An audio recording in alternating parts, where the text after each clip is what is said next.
Ser Podcast.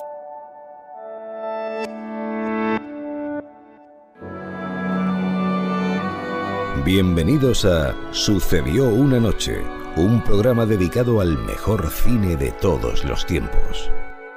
I wanna hide from the sun, I wanna live in the dark, I wanna go to the movies.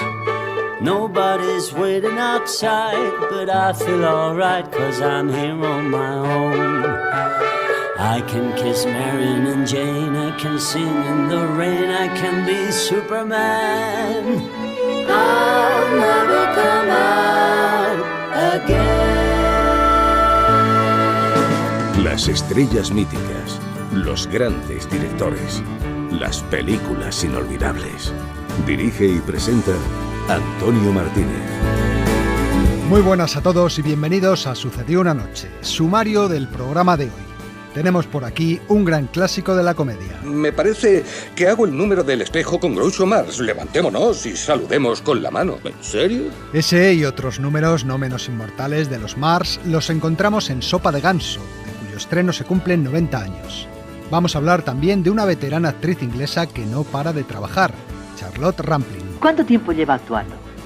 Yo creo que siempre estoy actuando. ¿Eh?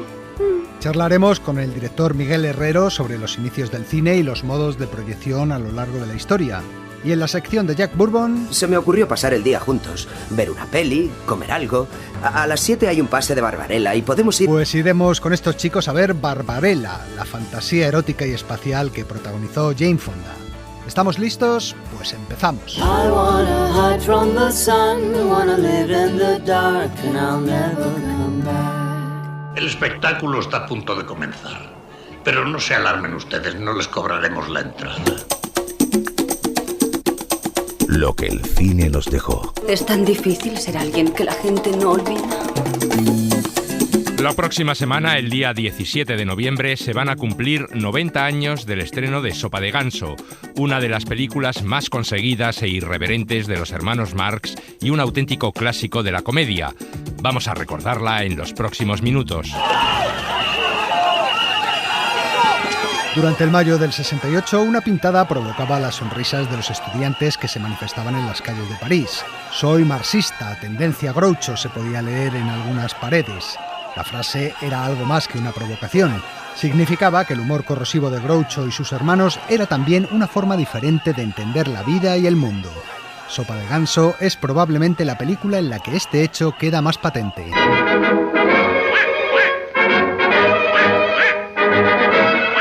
La imagen de los títulos de crédito con 4 patos nadando en una cazuela es la única escena de la película que tiene algo que ver remotamente con los gansos o con la sopa.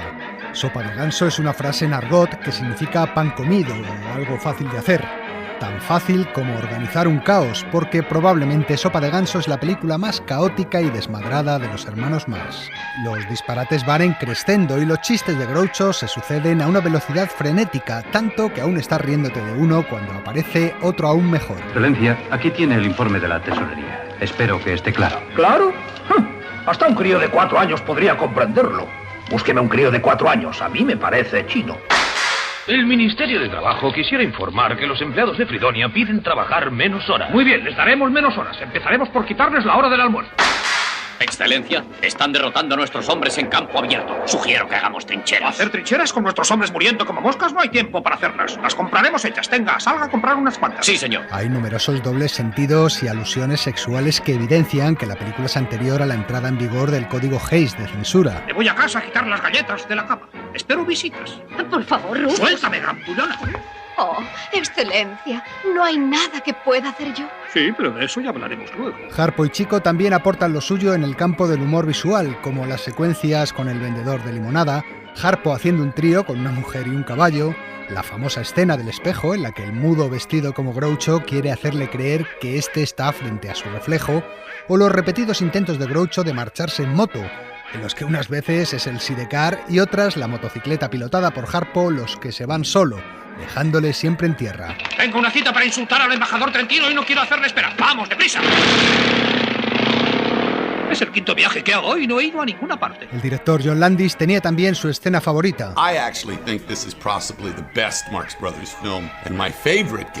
Yo creo que esta es posiblemente la mejor película de los hermanos Marx. Mi escena favorita es aquella en la que vemos a Groucho en la cama, cubierto de galletas, hablando por teléfono con Margaret Dumont. Esta le dice que vaya inmediatamente, y él le contesta, ven tú y trae algo de queso. ¿Por qué no vienes? Entra por la puerta de atrás, nadie te verá. Si te acuerdas, trae un poco de queso. Pero, Excelencia, debe venir usted. No se lo puedo decir por teléfono. Es algo íntimo, ¿eh? Debería darte vergüenza. Enseguida voy. These are the laws of my administration. No one's allowed to smoke or tell a dirty joke, and whistling is forbidden. En la película, Groucho es nombrado presidente de un país llamado Fridonia.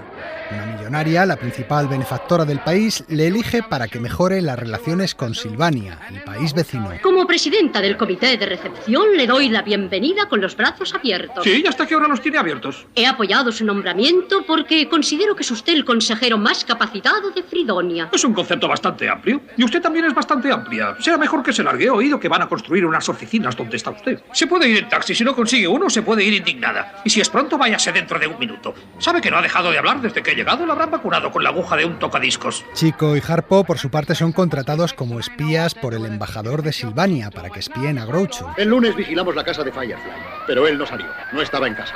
El martes fuimos al béisbol, pero nos engañó. No se presentó. El miércoles fue y nosotros le engañamos a él. No nos presentamos. El jueves fue por partida doble. Nadie se presentó. El viernes llovió todo el día. No había partido y nos quedamos en casa escuchándolo por la radio. Pero en vez de mejorar las relaciones con el país vecino, los sinsentidos del bigotudo acabarán en una declaración de guerra. Me complacerá recibir al embajador trentino y ofrecerle en nombre de mi país la mano derecha de la amistad. Estoy seguro de que la aceptará como un gesto de buena voluntad. Pero ¿y si no lo hace? Yo con la mano extendida y él sin aceptarla. Eso disminuiría mi prestigio. Yo, el presidente, desairado por un embajador extranjero. ¿Quién se ha creído que es? Viniendo aquí y dejándome en ridículo delante de mi pueblo, negándose a aceptarla. Ese cerdo embaucador no se saldrá con la suya, eso te lo aseguro. Jamás se saldrá con la suya. Por favor. Bien, así que se niega a estrecharme la mano. ¡Puse! Señora Tisdale, esto es el colmo. Ahora ya no tiene remedio. ¡Es la guerra! Los hermanos Marx pidieron a la Paramount que les asignara como director a Leo McCarey, después de haber visto su trabajo en la película del Gordo y el Flaco, Torero a la Fuerza. Sin embargo, este se negaba rotundamente a trabajar con ellos. No quería saber nada de los Marx porque estaban completamente locos. Había oído a otros directores que habían trabajado con ellos contar los quebraderos de cabeza que ocasionaban y el ambiente diabólico de sus rodajes.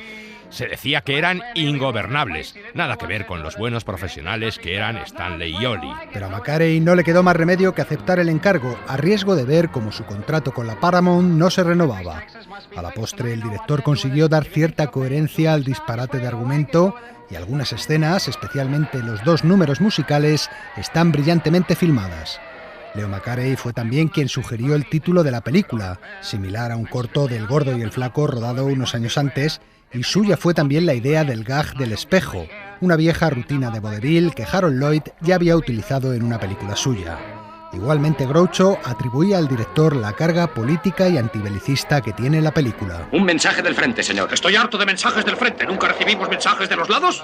¿Qué dice aquí? El general Smith informa de un ataque con gases. Que se tome una cucharada de bicarbonato en medio vaso de agua. Sí, señor. En unos años en los que los totalitarismos se iban implantando en Europa, Sopa de Ganso emerge como una farsa que se ríe de la insensatez política y militar, mostrando el absurdo del patrioterismo y de la guerra. Llamando a todas las naciones, a todas las naciones. Soy Rufus T.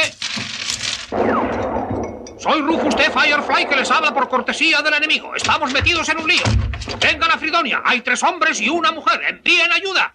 Si no pueden enviar ayuda, envíen 2 mujeres más. Fridonia's gone to war. Each native son will grab a gun and run away to war. At last we're going to lead along the streets of war. En la película destacan también algunos secundarios, como el elegante Louis Calern, como el embajador de Silvania, y por supuesto Margaret Dumont, la confiada señorona engañada y humillada por Groucho en 7 de las películas de los Marx. No es que me importe, pero ¿dónde está su marido? Ha muerto. Seguro que solo utiliza eso como excusa. Estuve con él hasta el final. No me extraña que falleciera. Lo estreché entre mis brazos y lo besé. Entonces fue un asesinato. ¿Se casaría conmigo? ¿Le ha dejado mucho dinero? Responda primero a lo segundo. Me dejó toda su fortuna. No me diga, no comprende lo que intento decirle, la amo. Excelencia. Usted tampoco está mal. Fue también la última película en la que intervino Cepo Mars, que aquí hace su habitual papel serio como secretario de Groucho. Le voy a dictar una carta. ¿Para quién? Para mi dentista. Apreciado dentista. Adjunto le mando un talón de $500. Atentamente. Envíela inmediatamente. Primero tendré que adjuntar el talón. Si lo hace, le despido. Algunas curiosidades de la película. La imagen que se ve de Silvania corresponde en realidad a la localidad granadina de Loja. Como homenaje, en el punto donde se tomó la panorámica hay un mirador llamado Mirador de Silvania, con las siluetas de los hermanos Mars recortadas en metal. En cambio, hubo otros que no se sintieron tan halagados. Poco antes de estrenarse Sopa de Ganso, la verdadera ciudad de Fridonia, situada en el estado de Nueva York, se quejó a la Paramount de que la película perjudicaba su imagen y pidió que se cambiara el nombre. Groucho, con su estilo habitual, les contestó: Cambien ustedes el nombre de su ciudad, perjudica a nuestra película. Tampoco estaba muy contento Benito Mussolini, que prohibió la película en Italia, ya que la consideraba como un insulto personal por su delirante visión del gobierno y de la política. ¿Y si alzamos los impuestos? ¿Y si alzamos la alfombra? Insisto en que debemos alzar los impuestos. Tiene razón, debemos alzar los impuestos para poder pagar la alfombra. Más curiosidades. En Sopa de Ganso hay un par de estupendos números musicales al estilo Broadway, pero es una de las pocas películas de los hermanos en las que Chico no toca el piano ni Harpo el arpa. Tan solo en una escena Harpo finge tocar brevemente el arpa con las cuerdas de un piano.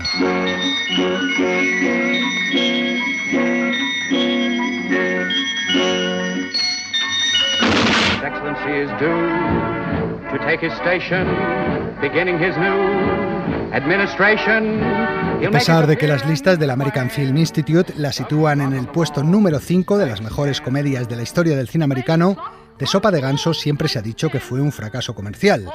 En realidad fue la sexta película más vista de 1933, pero recaudó mucho menos que las anteriores películas de los Mars y por eso Paramount decidió no renovarles el contrato, por lo que la película significa un fin de ciclo en la carrera de los hermanos.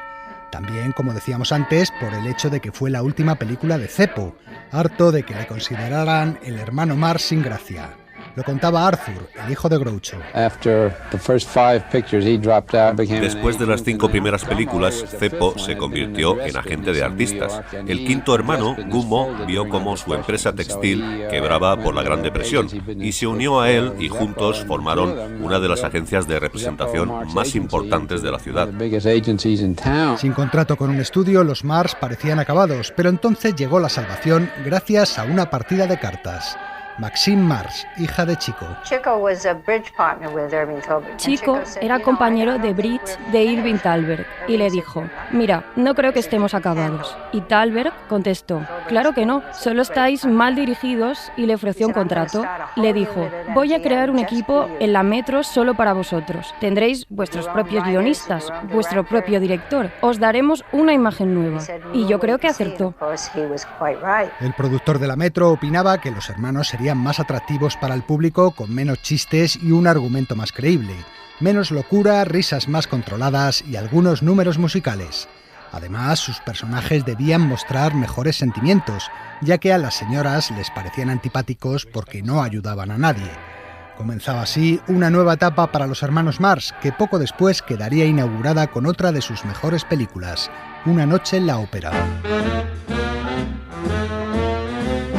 Sopa de Ganso ha quedado de esta forma como la máxima expresión del humor marxiano puro, desenfrenado y sin contención alguna, el de la primera etapa de su carrera, aquel que se granjeó el corazón de la generación antibelicista y anárquica del mayo del 68.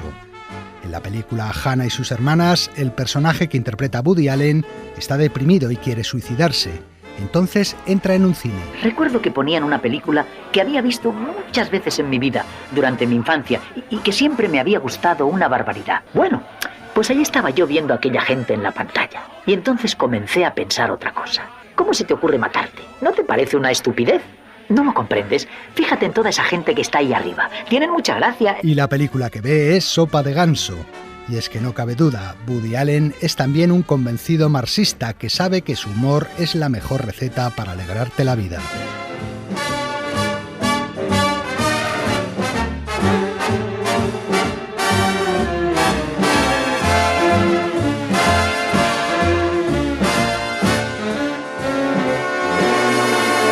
Es el momento de poner a prueba vuestra memoria cinéfila y auditiva. Es el momento de nuestro juego de las películas. ¿Qué sabe de Barnabas Collins?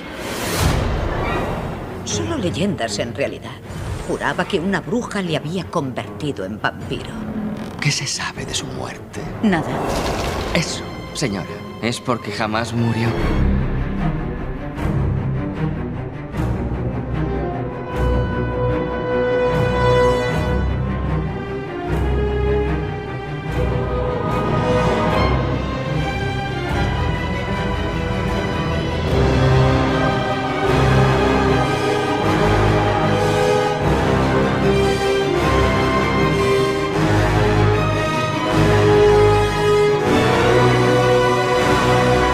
François, ¿qué es un yopal?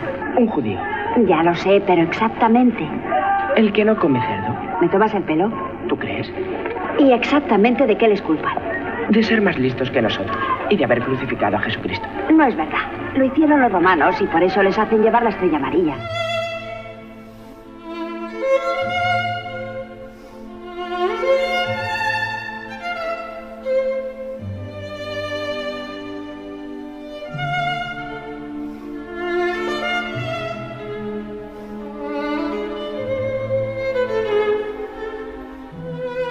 Yo soy Mérida. Soy la hija primogénita del clan Danbro y voy a competir por mi propia mano. Es lo que va a hacer. When the cold winds are calling and the sky is clear and bright, misty mountains sing and beckon, lead me out into the light. I will ride, I will fly, chase the wind and touch the sky. I will fly, chase the wind and touch the sky.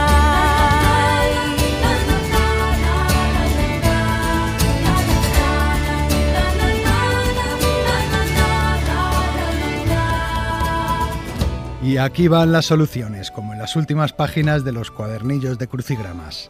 La primera era Sombras Tenebrosas, una película de Tim Burton estrenada en 2012 y protagonizada por Johnny Depp y Eva Green, que estaba basada en una serie de televisión de los años 60. Su música era obra del compositor habitual de Tim Burton, Danny Elfman. Después venía un clásico del cine francés, Adiós muchachos, de Louis Malle, una película que transcurría en un colegio francés durante la ocupación alemana. Adiós muchachos ganó el León de Oro en Venecia en 1987 y tras el diálogo escuchábamos un fragmento del Rondo Caprioso de Camille Saint-Saëns que suena en su banda sonora. Y terminábamos con otra película ya de este siglo, Brave, Indomable, una cinta de animación de Pixar en torno a una joven princesa escocesa. Julie Fowlis pone voz a la canción de la película que oímos de fondo.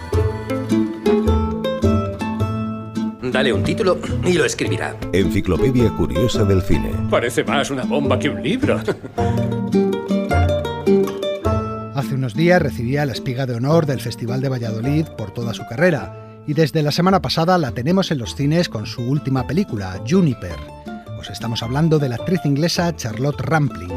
Por esos dos motivos le hemos elegido hoy la estrella de nuestro programa y le hemos dedicado el capítulo semanal de nuestra enciclopedia.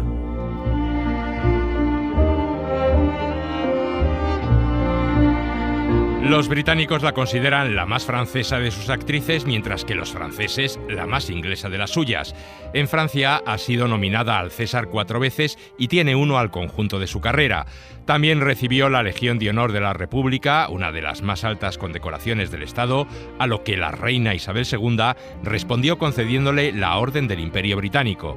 Tiene casa en Londres y en París, y es que, aunque Charlotte Rampling nació en Inglaterra, es bilingüe desde niña, y eso le ha permitido trabajar por igual en las dos cinematografías, británica y francesa. Aprendí francés cuando era una niña, y es algo fascinante, porque es como tener otra clase de música contigo todo el tiempo. Puedo pensar en inglés y francés casi simultáneamente, y eso es una gran ventaja. Y no solo trabaja en Francia o Gran Bretaña, también en el cine americano, el italiano o el alemán, incluso en el español. Julio Medem, por ejemplo, le dio un papel en Caótica Ana. ¿Dónde podría haber más cuadros tuyos? En mi casa. ¿Puedo conocer tu casa? Me llamo Justine. Ana. Él es mi padre. Hola. Hola. Alemán. Charlotte Rampling nació en un pueblecito inglés hace 77 años, hija de una pintora y un militar que también era atleta, y ganó la medalla de oro de relevos 4x400 en los Juegos Olímpicos de Berlín de 1936, imágenes que se recogen en Olimpiada, la célebre película documental de Leni Riefenstahl. Fue una carrera maravillosa porque el corredor del relevo que le precedía se cayó al suelo y mi padre tuvo que recuperar la ventaja perdida y alcanzar al grupo. Eso se ve en la película y es muy emocionante.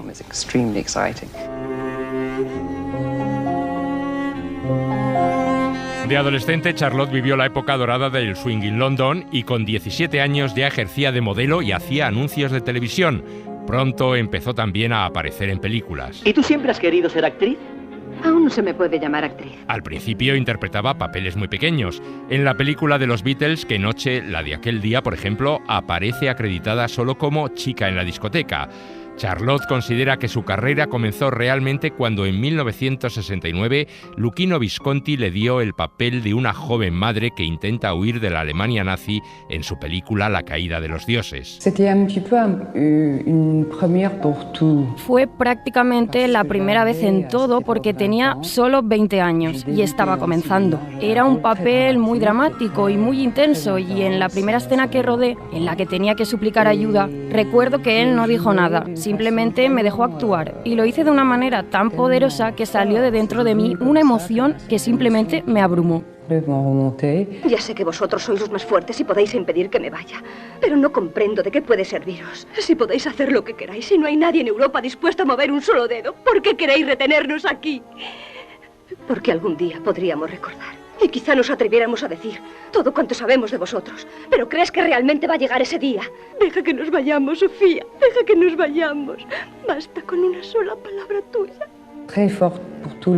Todos estaban asombrados y yo también, porque no sabía que podía hacer eso. Y Luchino me dijo, así lo haremos, no voy a dirigirte, quiero que hagas lo que tú sientas. Otra directora italiana, Liliana Cavani, fue quien la consagró definitivamente con El portero de noche, en la que daba vida a una antigua prisionera de los campos de concentración que se reencontraba años después con su antiguo torturador nazi y volvía a revivir con él su extraña relación. Todo sigue igual. Te equivocas. Todos hemos pasado por un proceso. Ahora estamos curados y vivimos en paz con nosotros mismos. Ustedes no tienen cura. Eres tú quien está enferma. Si estuvieses normal, no seguirías con un hombre que te hizo... Eso es cosa mía. Muy bien, pero de todas formas sufres un trauma. De no ser así, no te revolcarías tan sádicamente en el pasado. Max es algo más que un pasado. El portero de noche convirtió a Charlotte Rampling en un mito erótico. La escena en la que baila medio desnuda una canción de Marlene Dietrich, llevando solo puestos unos pantalones con tirantes, unos guantes y una gorra de las SS, es un icono del cine de los años 70. Wenn ich mir was wünschen dürfte, käme ich in Verlegenheit. En estas casi 6 décadas de carrera, Charlotte Rampling ha participado en un centenar de películas, alternando por igual el cine comercial con el de autor. Nunca he pedido estar en una película. Siempre había alguien que venía a mí y me decía, quiero que hagas este papel. Y yo pensaba, bueno, necesito un trabajo y esta persona piensa que soy la apropiada, así que, bueno, bien. Por eso siempre he visto todas las películas en las que he participado como un regalo. Alguien venía y me decía, mira, este es tu próximo regalo. En su filmografía hay grandes directores. Estoy loco por usted. Si ni siquiera sabe quién soy. Ya, pero la he estado contemplando toda la mañana y créame, tengo que decirle que es usted increíblemente bella. Sí, creo que más bien estoy del lado de las guapas. Sí, pero además es usted realmente interesante. Tiene usted un singular atractivo. Siga, está a punto de convencerme. Sí. Woody Allen la dirigió en Recuerdos. También ha trabajado con John Boorman, Sidney Lumet, Alan Parker o el japonés Nagisa Oshima, que le dio uno de sus papeles más curiosos. Max, ven. Acércate. En Max, mi amor, interpretaba a una mujer que se enamoraba de un chimpancé. Con franqueza, dime una cosa. ¿Ese mono es tu amante? Sí. Pero es inconcebible. ¿Qué te ha pasado? ¿Estás loca o eres una depravada? Quiero saberlo. ¿Qué quieres saber? Por ejemplo, tu vida sexual. ¿Qué es lo que haces con él? Yo nunca te he preguntado por tu vida sexual con Camille. Creo que no es lo mismo. Sí que lo es. ¿Por qué elegiste a un mono? Él me eligió a mí. También encontramos en su filmografía a muchos de los maestros actuales del cine de autor como François Ozon, Gianni Amelio, Todd Solondz o Lars von Trier, que la dirigió en Melancolía. Para quienes no me conozcan, soy la madre de Claire y Justine. No he ido a la iglesia. No creo en el matrimonio. Hasta que la muerte os separe. Por siempre jamás, Justine y Michael. Solo tengo una cosa que añadir. Disfrutad mientras dure. Yo personalmente detesto el matrimonio. Gaby, por favor. Sobre todo cuando afecta a los miembros más cercanos de mi familia.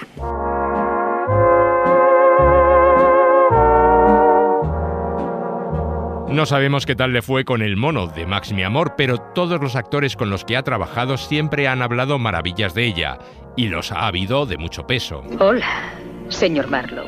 Hola. Hizo de una femme fatale en Adiós muñeca junto a un Robert Mitchum en La piel del detective Philip Marlowe. No es usted tal como esperaba. Oh, ¿en qué aspecto?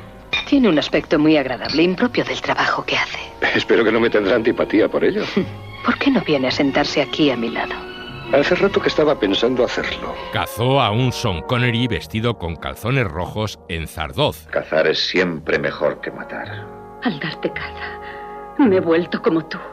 Quien lucha demasiado tiempo contra los dragones se convierte en dragón. Nietzsche. Yo no soy como las otras. Yo te llenaría de vida. Y traicionó al abogado Paul Newman en Veredicto Final. Los débiles deben tener a alguien que luche por ellos. Por eso existen los tribunales, para ayudar a los débiles, dándoles la oportunidad de obtener justicia. ¿Y la van a obtener? Puede.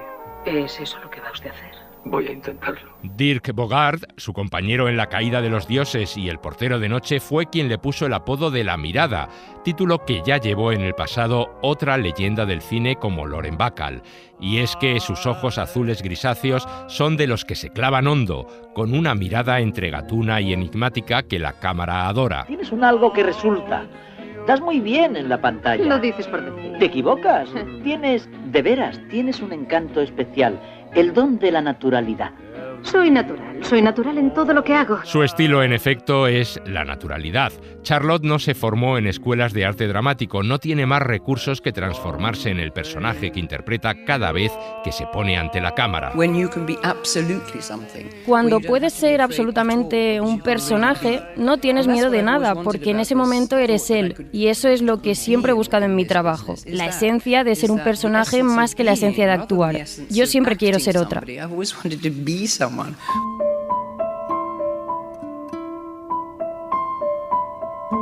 A mediados de los años 90, la actriz pasó una mala época. El cine que hacía en esos años no le satisfacía, sufría una depresión y para colmo descubrió por los periódicos sensacionalistas que su marido, el músico Jean-Michel Jarre, le engañaba con otras mujeres, lo que le llevaría a divorciarse de él. Charlotte empezó a alejarse de su trabajo cada vez más y estuvo tentada de abandonarlo para siempre. No sería hasta el año 2000 en que conoció al director francés François Ozon cuando recuperó el interés por el cine. Cuando conocí a François Ozon en un café, tuve un auténtico flechazo. Me pareció un hombre encantador. Él tenía unos 30 años y yo estaba ya en mis 50 y tantos, y me dijo simplemente que quería hacer una película sobre mí, lo cual es bastante halagador. La película era Bajo la arena, la primera de las 5 que Charlotte ha rodado a las órdenes de Ozon, de las cuales destaca especialmente Swimming Pool, la piscina, en la que daba vida a una novelista que atravesaba una crisis de inspiración. ¿Te gusta Francia? Me gustan las ancas de rana. ¿Por qué? Mi casa. ¿Por qué no vas allí un tiempo? Respirarás aire fresco. Es gratis, es temporada baja, el clima es genial, hay una piscina. ¿Vendrías a verme? Bueno, tengo a mi hija, pero quizás vaya un fin de semana. Con Swimming Pool, Charlotte Rampling obtuvo el premio del cine europeo. En los últimos años, la actriz ha disfrutado del reconocimiento profesional. En 2017 ganó el premio a la mejor actriz en el Festival de Venecia por Hannah y en 2015 el de mejor actriz en el de Berlín por 45 años, con la que consiguió además la que es hasta la fecha su única nominación al Oscar. En esta película británica, Charlotte y Tom Courtenay interpretan a un matrimonio a punto de celebrar su 45 aniversario que ve como el fantasma de un antiguo amor de su marido reaparece en sus vidas. ¿Qué es eso? Una carta. Sí, ya, pero ¿qué dice?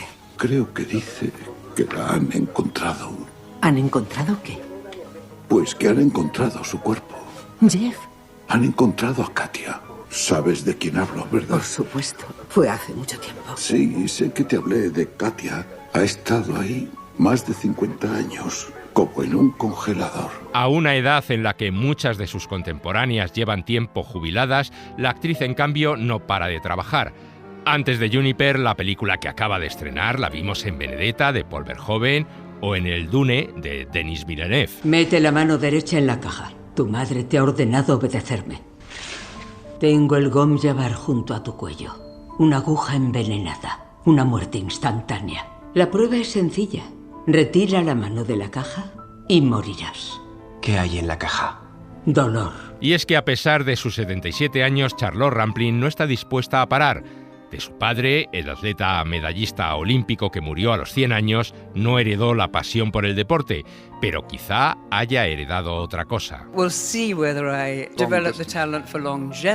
Veremos si al menos he heredado el talento para la longevidad. Todavía me falta bastante para llegar a los 100, pero estoy en el camino y podría conseguirlo si está en mis genes esa energía de los deportistas.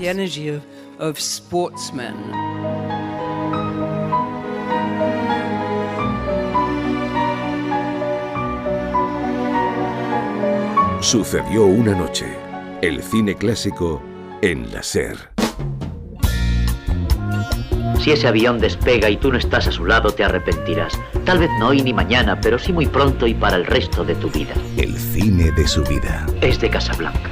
Toda mi vida he estado esperando decirlo.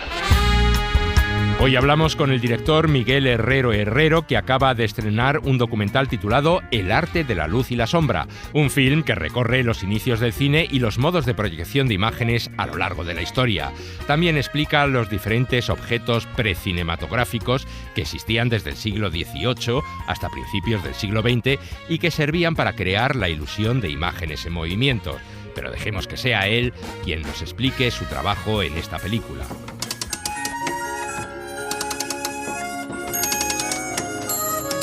Hay que reescribir la historia. La cuestión es que sí que existían obras audiovisuales, métodos, artilugios, conceptos, pruebas de que antes de la invención del cinematógrafo por los hermanos Lumière en 1895... Solo estoy buscando el cinematógrafo. Tengo entendido que es una maravilla de un mundo civilizado. Nos podemos remontar hace 40.000 años al Paleolítico Superior, donde ya se pueden encontrar muestras de animaciones de obras audiovisuales que se podían hacer evidentemente de manera más artesanal, pero que ya ponen un poco en tela de juicio de que digamos que todo el audiovisual o que el cine entendido como tal pues comience desde esa fecha, ¿no? Con la invención del cinematógrafo. ¡Bueyes, papá! ¡Hay bueyes! ¡Mira, papá!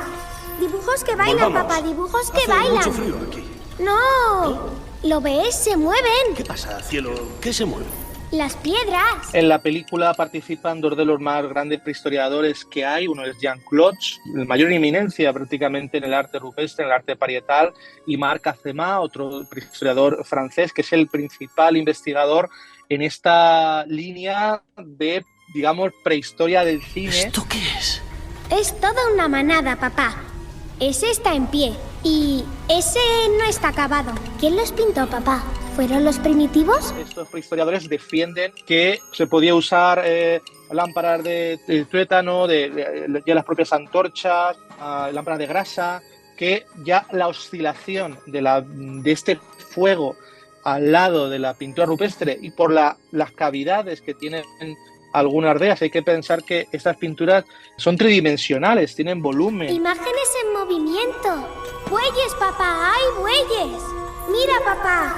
Dibujos que bailan, papá, dibujos que bailan. ¿Lo ves? Se mueven. Están muy pensadas para hacerlas desde una determinada posición y haciendo esos juegos de luces y sombras ya previos que con la luz, ya acercándola o moviéndola o situándola en un lugar específico, pues es que estamos hablando de una auténtica aparición de la sombra de un posible chamán hace pues, unos 35.000 años, ¿no? Hay un montón de posibilidades y pruebas que exponemos en la película.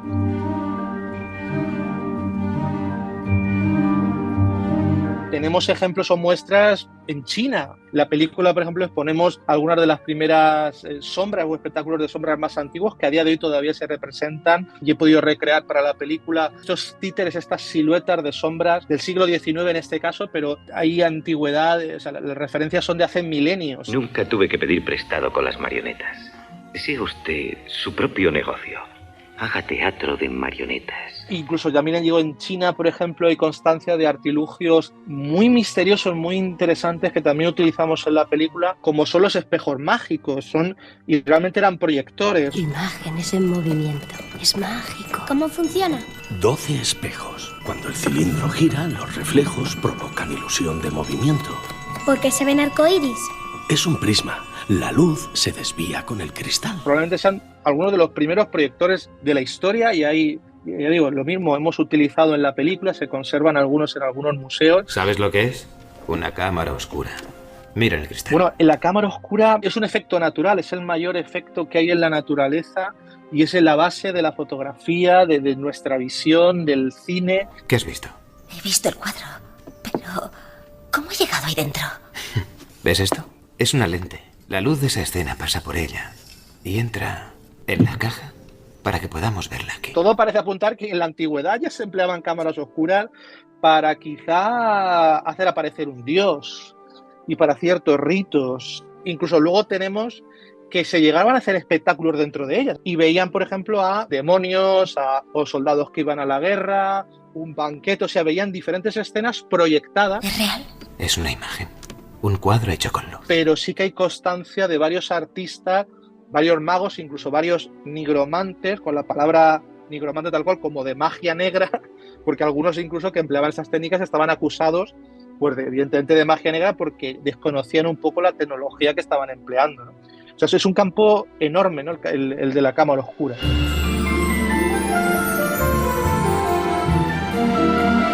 Los orígenes del cine y los audiovisuales provienen de la magia y del ilusionismo. Los magos y los ilusionistas, ha habido toda una línea larguísima y enorme de que empleaban artilugios ópticos, artilugios u objetos que tienen que ver con la luz, que tienen que ver con la sombra, que tienen que ver con los espejos, desde hace siglos, desde hace milenios. Su efecto es buenísimo. Desaparece y vuelve a aparecer al instante al otro lado del escenario, mudo, más gordo y, si no me equivoco, borracho.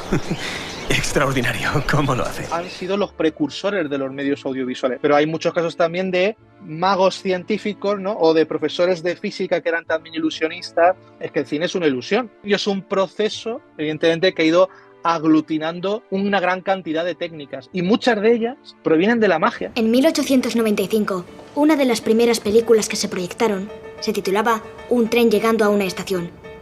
Y no era más que un tren llegando a una estación. Cuando el tren corría hacia la pantalla a toda velocidad, los espectadores gritaban, porque creían que corrían el peligro de que los arrollara. Yo llevo con el tema, te diría, más de una década. Estoy totalmente obsesionadísimo con todo lo que tiene que ver con la arqueología de los medios, que es el término quizá más académico que se utiliza, de los medios de audiovisuales, medios de comunicación. Creo que ahora en el siglo XXI ha llegado el momento un poco de redescubrir los orígenes. Y gracias a los orígenes, ver la vista en lo que será del audiovisual en un futuro.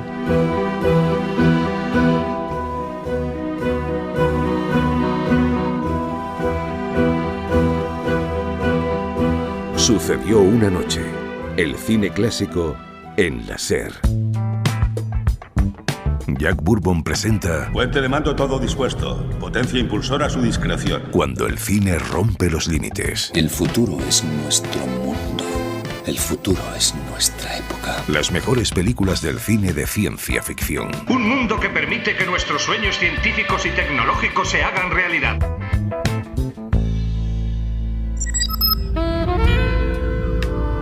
¿Qué tal, amigos? Como la mayoría de géneros cinematográficos, la ciencia ficción también experimentó la revolución pop que se vivió durante los años 60 del siglo XX. Y la mejor prueba de ello es la película que os traigo hoy, Barbarella, dirigida en 1968 por Roger Vadim y protagonizada por la que entonces era su esposa, la actriz Jane Fonda. Barbarella es una de esas películas que podemos calificar de deliciosamente malas, una fantasía psicodélica que desde el punto de vista crítico resulta mediocre, pero que no deja de tener su encanto si no te la tomas en serio, al estilo de otras como Rocky Horror Picture Show o algunos títulos de John Waters.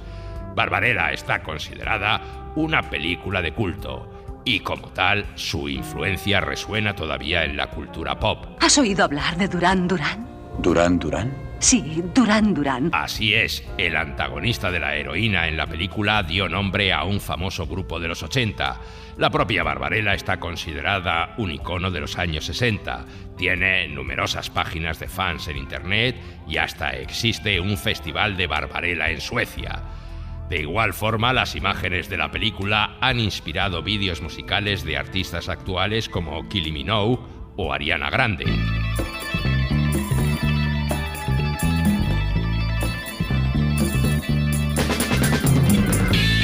Cuando el magnate del estudio Jack Warner la vio por primera vez durante el rodaje de su primera película, Me casaré contigo, torció el gesto y pronunció un comentario que Jane Fonda nunca olvidaría. Tendría algo de futuro si le tiñeras el pelo de rubio, le rompieras la mandíbula y se la volvieras a hacer para resaltar los pómulos, y le inyectaras silicona en los pechos o le pusieras unos postizos. El tiempo acabaría demostrándole al viejo Warner lo muy equivocado que estaba. Jane Fonda no solo llegaría a convertirse en una excelente actriz, sino también en uno de los sex symbols del cine de los años 60. ¿Eres el prototipo de mujer humana?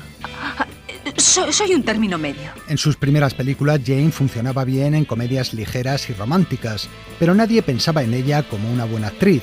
Para la mayoría del público seguía siendo solo la hija de Henry Fonda. Todo el mundo me tenía más o menos definida como actriz, pero yo no me sentía algo real. Así que pensé que tenía que dejar de ser la sombra de mi padre. Tal vez, si me iba a Francia, donde hacían esas películas de la Nouvelle Vague tan interesantes, sería posible que me encontrara a mí misma. Y eso fue precisamente lo que hizo. Abandonó Hollywood y se instaló en París. Nada más llegar a la capital francesa, conoció en una fiesta al director Roger Vadim. Sabía de su reputación. Había estado casado con Brigitte Bardot, tenía un hijo con Catherine Deneuve y había dirigido Y Dios creó a la mujer. Parecía una estrella del rock. En cuanto le vi, me sentí en peligro. Era como un depredador, pero a la vez tan encantador, tan sexy. No había en el cine europeo otro Pigmalión tan famoso como Roger Vadim. Había lanzado las carreras de Brigitte Bardot y Catherine Deneuve, y como hizo con ambas, el director tomó a Jane bajo su protección, se casó con ella y empezó a explotar su lado más sexy en películas como Juegos de amor a la francesa o El engaño. Un momento, voy a ponerme algo. No hace falta. Curiosamente, la actriz sufría por entonces de dismorfia corporal, un trastorno mental que le hacía odiar su propio cuerpo, obsesionándose de manera compulsiva con sus defectos, por muy pequeños que fueran. Eso no evitó que Vadim exhibiera su imagen desnuda en una valla publicitaria de 8 pisos para promocionar el estreno de Juegos de amor a la francesa, asunto que causó un gran escándalo en los Estados Unidos. ¡Es increíble! ¿Qué clase de mujer eres? ¿No tienes vergüenza? ¡Qué vergüenza! ¡Qué vergüenza! It's a wonder, Wonder Woman. You're so wild and wonderful. Por si aquello fuera poco, en 1968 Vadim y Fonda iban a rizar el rizo mezclando erotismo y ciencia ficción en una película futurista basada en un personaje protagonista de un cómic del género fantaerótico muy popular en Francia. Me llamo Barbarella. Barbarella, ¿de qué planeta vienes? Tienes aspecto de terrestre. Eres de sexo femenino, ¿no es así? Exactamente. Barbarella venía de la Tierra y desde luego pertenecía al sexo femenino, como quedaba bien patente en muchas secuencias de la película. Vas a coger frío así. Ven, ponte mis pieles, Barbarella. El productor Dino De Laurentiis había comprado los derechos de adaptación al cine del cómic y les había ofrecido protagonizar la película primero a Brigitte Bardot, que lo rechazó porque no quería interpretar otro papel sexualizado, y después a Sophia Loren, que renunció porque estaba embarazada. Vadim estaba empeñado en que yo hiciera esa película, y él quería dirigirla a toda costa porque era muy aficionado a la ciencia ficción y al erotismo. Así que convenció a Dino De Laurentiis para que me diese el papel. La historia era, en palabras del propio Roger Vadim, una Alicia erótica en el país de las maravillas del futuro, viajando a otro planeta a la búsqueda de Duran Duran, un científico desaparecido. Desapareció en las regiones desconocidas de Tau Ceti. Es el inventor del rayo positrónico, que es un arma. ¿Un arma? ¿Y para qué sirve inventar armas? El universo lleva muchos siglos en paz. Eso está claro. Pero el caso es que no sabemos nada de Tau Ceti ni de sus habitantes. ¿Quiere decir que viven en un estado de primitiva irresponsabilidad neurótica? Precisamente. Y si es así, y han aprendido del joven Duran Duran el uso del rayo positrónico, pueden utilizar su poder destructor para perturbar la paz. En realidad se trataba de una mera excusa argumental para que Jane Fonda luciera una amplia colección de modelitos sexys. ¿No tienes algo que pueda ponerme? Sí, uno de nuestros uniformes secretos. Gracias. Y sostuviera distintos encuentros amorosos con los personajes más disparatados. Conseguiré que mi gobierno te dé una recompensa por tu ayuda. De todas formas, si necesitas algo o puedo hacer algo por ti, dímelo. Quiero que hagamos el amor. ¿Has dicho hacer el amor? Ni siquiera sabes mi psicocardiograma. En la Tierra hace siglos que dos personas no hacen el amor, a menos que sus psicocardiogramas den una igualdad perfecta. Yo de eso no sé nada.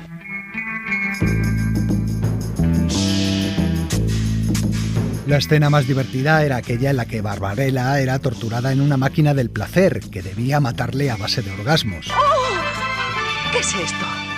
Enseguida lo vas a saber. Espera a que cambie el tono. Tú también cambiarás de tono. ¿Por qué lo dices? ¿Qué va a pasar ahora? Pero al final era la chica con sus ardores la que acababa quemando la máquina. ¿Pero qué clase de mujer eres? ¿Qué le has hecho a mi máquina? La has destrozado y a mí también. Mira, mira. ¡Oh, mira qué desastre! Sin embargo, la escena que más escándalo provocó no fue esa, sino la de los títulos de crédito iniciales, en la que Barbarella se quitaba su ropa de astronauta en un striptease en gravedad cero rodado a cámara lenta. Here is this person, moi, who suffers from... Ahí estaba yo, una persona que sufría dismorfia corporal haciendo de Barbarella y con una escena de desnudo integral ya en los títulos de crédito. Fue muy difícil para mí psicológicamente. De hecho, tuve que emborracharme para poder rodarla. Y resultó que al verlo filmado nos dimos cuenta de que un murciélago cruzaba el plano volando en varias ocasiones. Así que al día siguiente tuve que repetir esa misma escena que tanto me asustaba y encima con resaca. Las palabras que formaban los títulos de crédito iban tapando estratégicamente los puntos más conflictivos de la anatomía de Jane Fonda. A pesar de todo, la escena original mostraba mucho más de lo que luego quedó, y es que, después de las protestas de Jane, Vadim aceptó eliminar los planos más cortos de su cuerpo. De todos modos, estos cortes no fueron suficientes para evitar que la película recibiera la clasificación X en algunos países.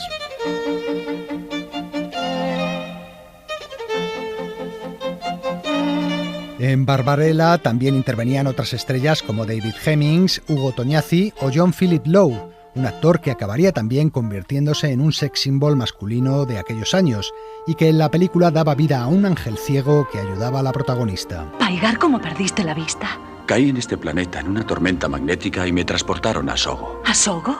La ciudad de la noche donde reina el gran tirano. Allí me destrozaron los ojos y me abandonaron en el laberinto, donde me encontró el profesor Ping. El profesor Ping estaba interpretado por el famoso mimo francés Marcel Marceau, en una de sus escasas apariciones en la pantalla. Profesor Ping, ¿ha oído hablar de un hombre llamado Duran Duran? Sí, claro. ¿Está vivo? ¿Dónde? En Sogo, sin duda. Tengo que ir inmediatamente. Tengo una nave espacial, si consigo que funcione. Hija mía, quizá yo pueda ayudarte. Y para el papel de Reina Negra, Vadim eligió a la modelo Anita Pallenberg, que había sido novia del Rolling Stone Brian Jones y que por entonces salía con el también Stone Keith Richards. Con que solo tuvieras un ojo en la cara, verías lo encantadora que soy. Mi cara, mi cuerpo, todo mi ser es exquisito, exquisito y fascinante. Anita Pallenberg, otro de los iconos de los años 60, debutaba en el cine con esta película. Recuerdo que estaba muy nerviosa, lo que no era habitual en ella, porque era una persona muy carismática y segura de sí misma. Pero es que nunca había actuado antes. Se cuenta que Keith Richards visitó el rodaje para verla y organizó una fiesta en la que consiguió colocar a todo el equipo de la película con una gran tarta hecha de hachís y otras sustancias. ¿Quieres probar? ¿Qué es? Esencia de hombre. ¿Esencia de hombre? Sí.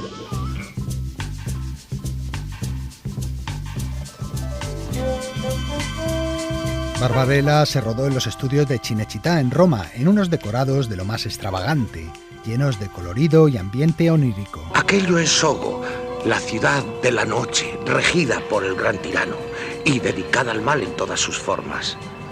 Y esto es el laberinto. Todo el que no tiene maldad es arrojado al laberinto. Además del erotismo light, presente en casi todas las escenas, el film estaba lleno de personajes extraños. ¿Quién es ese transparente?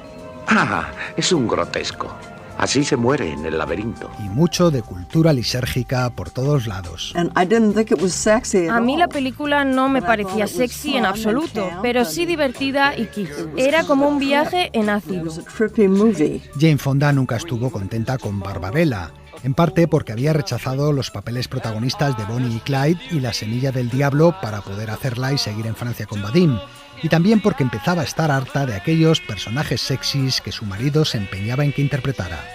En especial le había dolido un comentario de su padre, Henry Fonda, cuando le llamó para ofrecerle un pequeño papel en la película. Ya, y tendré que desnudarme. Al final, Barbarella resultó un gran éxito de público y aunque muchos críticos la despellejaron, otros, como Pauline Kael, la crítico más prestigiosa de la época, la trató bastante bien, destacando sobre todo a su protagonista. Cuando Jane Fonda aparece haciendo el amor sobre lánguidas plumas o sobre ásperas y mugrientas pieles, está más encantadora, fresca y arrebatadora que nunca.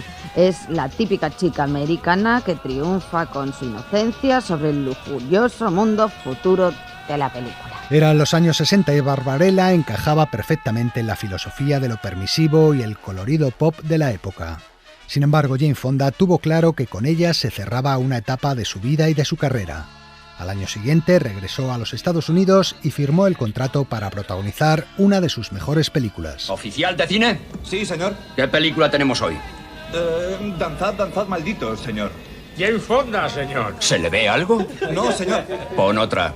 Muy bien. La etapa de Jane, la chica sexy, había terminado. Comenzaba la era de Jane Fonda, la actriz. Durante años se ha hablado de hacer un remake de Barbarella, pero hasta ahora no se ha concretado. El propio Roger Vadim lo intentó en los años 90 con Drew Barrymore como protagonista, pero el proyecto se canceló. También se canceló otro intento de Robert Rodríguez a principios de este siglo con Rose McGowan, dando vida a la heroína espacial. Finalmente, el año pasado, los estudios Sony anunciaron un nuevo proyecto que estaría protagonizado por la actriz de la serie de televisión Euphoria, Sydney Sweeney, y parece ser que este sí saldrá adelante, aunque de momento su rodaje no ha comenzado. En fin, amigos, hasta la semana que viene. Continuará. Pues esto ha sido todo por hoy. Nos vamos a despedir con nuestra habitual versión de una canción de cine que hoy corre a cargo de los Flaming Lips, versionando la canción del espantapájaros del Mago de Oz. Saludos de Leo Castro y Antonio Martínez, que tengáis una feliz semana y hasta la próxima. I could while away the hours, conferring with the flowers, consulting with the rain. And my head I'd be scratching while my thoughts were busy hatching if I only had a brain. I'd unravel every riddle for any individual in trouble or in pain. You'd be thinking, another Lincoln if you had a brain. Oh, I could tell you why the ocean's near the shore. I could think of things I never thought before, and then I'd sit and think some more. I would not be just a nothing, my head all full of stuffing, heart all full of pain. I would dance and be merry, life would be a dingle-dairy if I only had a brain.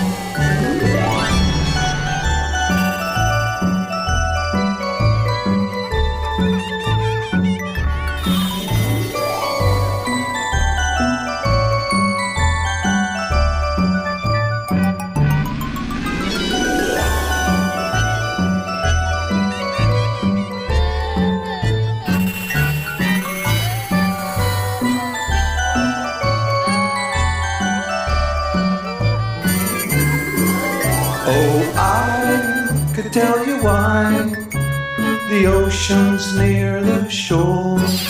I could think of things I never thought before. And then I'd sit and think some more.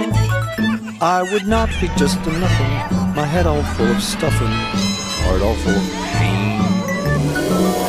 I would dance and be merry, life would be a dingle-dairy if I only had a brain.